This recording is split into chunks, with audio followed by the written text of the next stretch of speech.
How to solve Instagram community guidelines problem. Hello guys, in today's short tutorial I'm gonna show you how to remove the Instagram community guidelines. Or what you wanna do is open your Instagram and then click on edit profile.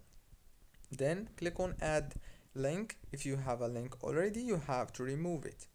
And then change your profile photo and click yes. After that, go to the top here, open the settings on your Instagram, click on help, click on report problem, click report problem without shaking. It will take you to this page. You have to write an email here.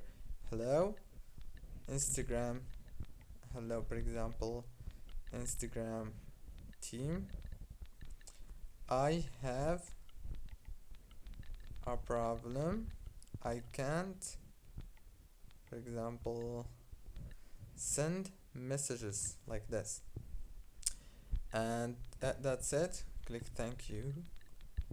And now right here you have to take a screenshot for the problem or just send one in the gallery if you already have it.